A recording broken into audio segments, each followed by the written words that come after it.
Trump's tariff war is collapsing, and his own party is about to deliver the fatal blow.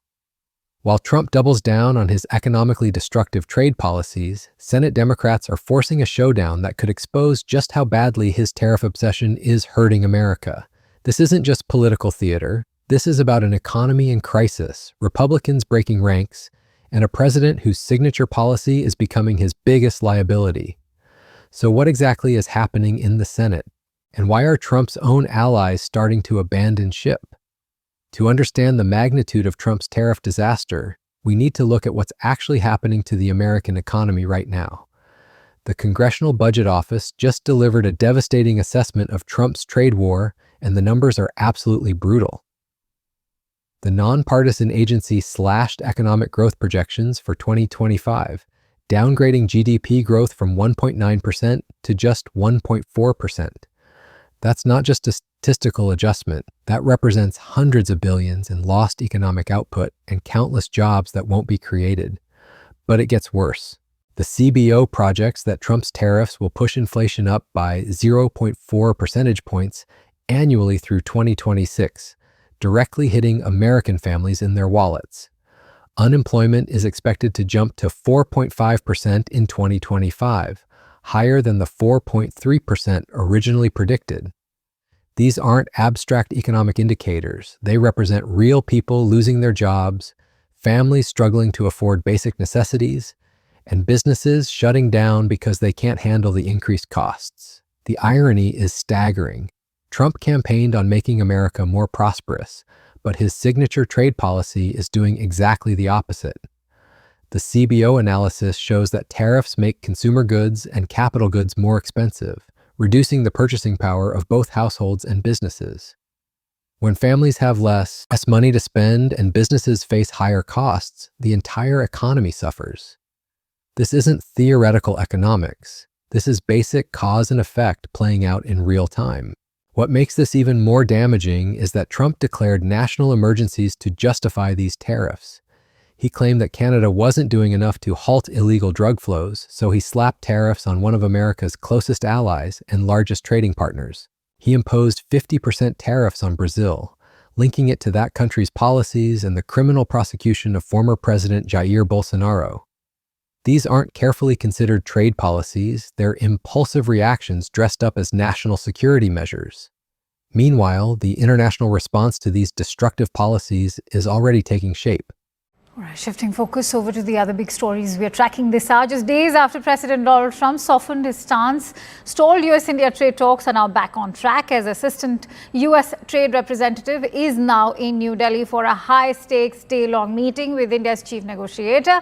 The talks aim to fast-track a bilateral trade agreement. This renewed dialogue follows months of tensions over steep 50% U.S. tariffs on Indian goods, tariffs linked to India's purchase of Russian crude oil. Meanwhile, Donald Trump's trade advisor Peter Navarro has said that India was coming to the negotiating table. This comes a week after White House trade advisor Navarro said that India must come around at some point on trade negotiations with the United States, or else it will not end well for New Delhi. The global trading community is actively working to minimize their exposure to American trade volatility. Nations are accelerating bilateral agreements, strengthening regional partnerships, and developing alternative supply chains that don't rely on the United States. This represents a fundamental shift in how the world views America as a trading partner, from reliable ally to unpredictable risk. These negotiations that could reshape global trade relationships. Well, yes, Akanksha, the talks which are happening today are pretty crucial. This is not an official round of negotiations as India is describing it, but yes, these are the first in-person talks after the 50% tariffs had kicked in on India in the month of August. So Assistant U.S. Trade Representative Mr. Brendan Lynch has already arrived in India. We believe it's going to be a day-long visit today. He will be meeting the Special Secretary in Commerce Ministry, Mr. Rajesh Agrawal. Mr. Lynch and Mr. Agrawal both are the chief negotiators for either side for this bilateral trade deal which has been in the works for the last few months. And Mr. Lynch, interestingly, has been in the Indian subcontinent for the last few days. He was in Sri Lanka a few days back where he met President Dissanayake. Then he went to Bangladesh to meet the interim leader there, Mohammad Yunus. And today Mr. Lynch has arrived from Dhaka into Delhi. And this is not, as I said, not an official round of negotiations for the bilateral trade agreement, but the first in-person meeting since the imposition of the 50% tariffs by the US in August. This particular meeting, I believe, Akanksha, will look at the course of action to be taken ahead on trade-related issues. The government has been saying that virtual talks have still been happening on a weekly basis, but now an in-person meeting is happening. I believe, Akanksha, the hitch which could come. The speed at which countries are moving to establish new trade frameworks is unprecedented. What typically takes years of careful diplomacy is now happening in months, driven by the urgent need to protect their economies from Trump's erratic tariff decisions. Trade representatives are working around the clock. Virtual meetings are happening weekly, and in-person summits are being fast-tracked to finalize agreements before more damage is done. This coordination between trading partners has never been more critical. So I think for the stakes for the trading relationship, probably not the highest. Again, because there is a relatively strong relationship already between the two different free trade agreements. I think the biggest issue here is going to be how the two countries coalesce and whether or not they can agree to kind of work together in terms of negotiating with the American government, especially on the sectoral sanctions. I mean, the auto market in particular is one that is very heavily diversified between the three different countries, with one vehicle often crossing a dozen, 24 times between the three before it's completed. So I think getting aligned on autos in particular is incredibly important to the Carney government and also to the Sheinbaum government in Mexico. I do think that we are probably going to have to brace ourselves for some kind of raising questions of, is there going to be a new deal between the two countries? And to know that that's not really, I think, the aim. The aim here is just solidifying the relationship and solidifying a strategy to handle the Americans. How crucial is it for Canada to diversify its trade portfolio amid all of this uncertainty with the U.S.? I think that it is very important. I think Mexico is a key element of that. I mean, again, seen by the fact that even if, say, Donald Trump were to tear up Guzman, were to withdraw, we would still have the CPTPP. So to the degree that we can increase our bilateral trade with the Mexicans, that definitely helps protect us against the downside risk of Donald Trump's more extreme actions. At the same time, it's not just Mexico, but it's the rest of the CPTPP countries and the CETA countries. The auto sector provides a perfect example of why this matters. Vehicles cross borders dozens of times during production, with parts and components moving between countries in complex supply chains. When tariffs disrupt these carefully orchestrated systems, the entire manufacturing process breaks down. Countries are now working together to ensure their industries can survive despite American trade disruptions. The Brazil tariffs are particularly absurd when you look at the actual trade relationship. The United States ran a $6.8 billion trade surplus with Brazil last year, meaning America was already benefiting from the relationship. Brazil sells oil, orange juice, coffee, iron, and steel to the United States, products that American consumers and businesses depend on. By making these imports more expensive, Trump is essentially taxing American companies and families to satisfy his protectionist impulses. Consider the enforcement actions that Trump claims justify his emergency declarations. It's spattered all over the ocean, big bags of cocaine and fentanyl all over the place, and plus we have recorded evidence that they were leaving. We know what time they were leaving, when they were leaving, what they had, and all of the other things that you'd like to have. But we have noticed that there are no ships in the ocean anymore. We're seeing that there's like no ships, when the first one we went, there were hundreds of boats. Now there are no boats. I wonder why, meaning no drugs are coming across, probably stopping some fishermen too. This was a boat and we were surprised to see it. Now, what does that mean? That means there's no drugs coming by sea, but they do come by land. And you know what? We're telling the cartels right now, we're going to be stopping them too. When they come by land, we're going to be stopping them the same way we stopped the boat. The administration points to drug interdiction efforts as evidence that tough measures are working. But while maritime drug trafficking may have decreased in some area, cartels are simply shifting to land routes. The fundamental problem remains unsolved, yet American consumers are paying the price through higher tariffs that have nothing to do with actually stopping drug trafficking. But here's where the story gets really interesting, and where Trump's political calculations start falling apart. Senate Democrats, led by Virginia Senator Tim Kaine, are planning to force two crucial votes on Trump's tariffs in the coming weeks. This isn't just symbolic opposition.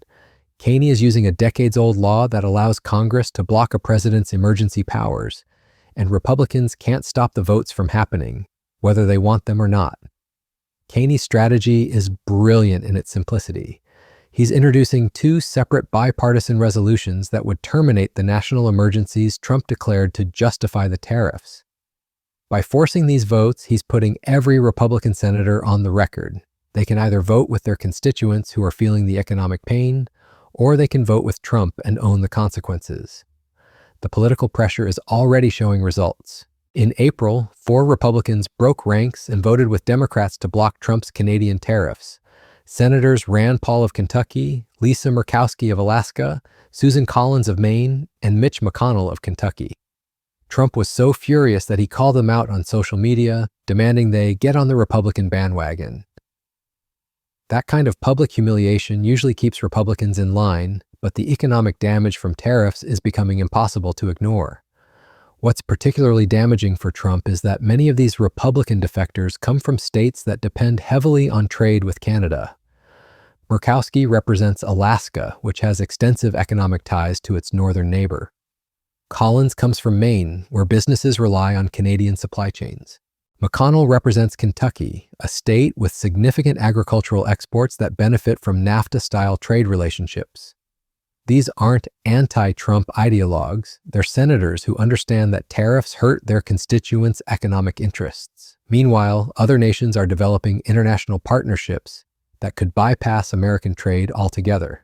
So they're highlighting a whole lot of different kinds of business deals they hope to get done this week. The nuclear deal is part of that, and that is to use each other's safety assessments to essentially speed up licensing for nuclear plants and to allow cross-investment from their companies in all of that. And also we've got a lot of CEOs, as you said, coming with Donald Trump. There's going to be a bit of a fireside chat with these CEOs later this week involving both Keir Starmer and Donald Trump. But we do expect some announcements around, again, data centers, which is going to be Sam Altman from OpenAI and, of course, Jensen Huang from NVIDIA announcing potentially quite sizable investments in data centres in the UK in conjunction with UK companies. And, of course, Keir Starmer wants to set up these AI areas where you get fast-track approvals, you get electricity guaranteed to come in, so that would be a plus for him, but realistically dwarfed really by the numbers that these companies are spending in terms of data centres in the Middle East and elsewhere. So interesting investment for the UK, but not incredibly large, you would say, in the scheme of things. Major economies are establishing special economic zones with fast-track approvals, guaranteed infrastructure, and streamlined regulations to attract investment that might have previously gone to the United States. Tech giants, manufacturers, and energy companies are being courted with unprecedented incentives, creating new centers of economic activity that don't depend on American markets. The political dynamics get even more interesting when you look at Senate Majority Leader John Thune of South Dakota. Thune has expressed wariness about Trump's sweeping tariffs and concerns about their effects on businesses that depend on Canadian trade. South Dakota is a heavily agricultural state where farmers depend on export markets and affordable inputs. When tariffs make farming equipment more expensive and trigger retaliation against agricultural exports, rural voters notice immediately. But Thune is caught in the classic Republican dilemma of the Trump era. He knows the tariffs are economically destructive, but he also knows that opposing Trump can be politically dangerous within the Republican Party. His response reveals the tension. I think everybody kind of knows my views on tariffs, but the fact of the matter is the president ran on this. It's a carefully worded statement that acknowledges his opposition while avoiding direct confrontation with Trump. This tension is exactly what Democrats are hoping to exploit with these forced votes. Kaine's strategy recognizes that many Republican senators privately oppose the tariffs but haven't had to take public positions. By forcing repeated votes every 6 months, something the law allows and Kaine promises to do until the policy changes, Democrats are making tariff opposition a regular part of the Senate calendar. The timing couldn't be worse for Trump. The votes are coming at a moment when the economic damage from tariffs is becoming undeniable. The Congressional Budget Office analysis provides cover for Republicans who want to oppose the policy on economic grounds rather than political ones. They can point to nonpartisan economic analysis showing that tariffs reduce growth, increase inflation, and hurt American businesses and consumers. More importantly, the effects are no longer theoretical. As Caney put it, now it's real. The tariffs have been implemented, and Americans are feeling the consequences. Businesses are reporting higher costs, consumers are paying more for goods, and the promised benefits of the trade war haven't materialized. When economic policy moves from campaign promises to AC to all implementation, political calculations change dramatically. The broader economic context makes Trump's position even more precarious.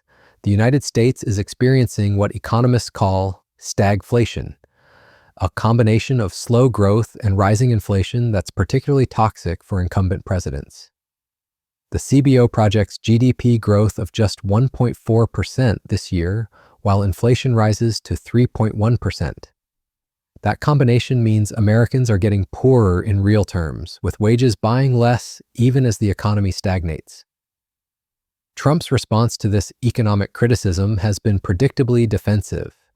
White House spokesperson Kush Desai dismissed the CBO analysis, claiming that Americans heard similar doom and gloom forecasts during President Trump's first term, and promising that the same poli-science would prove the forecasters wrong again.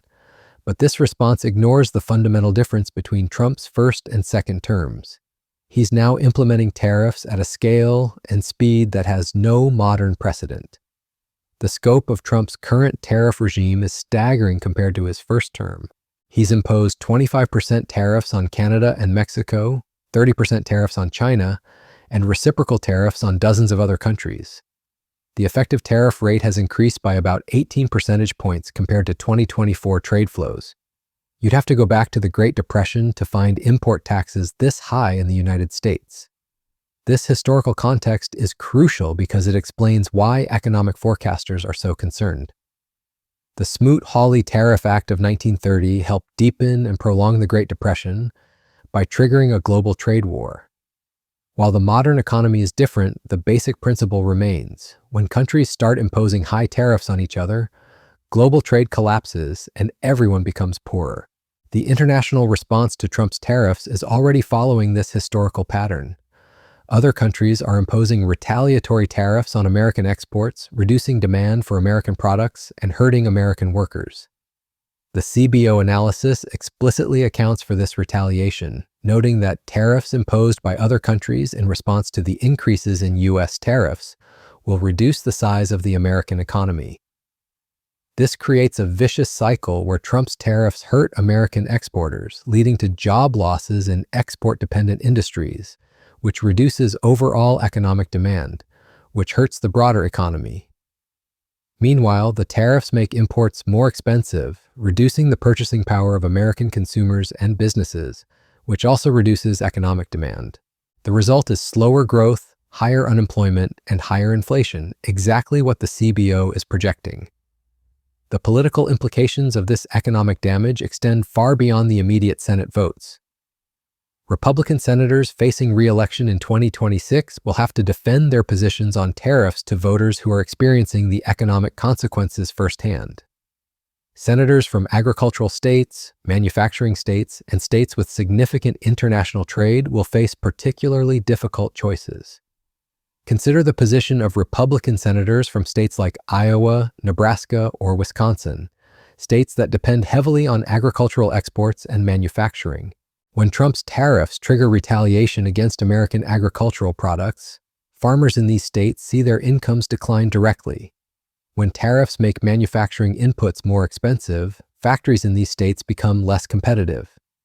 These aren't abstract economic theories, they're immediate threats to the economic well-being of key Republican constituencies.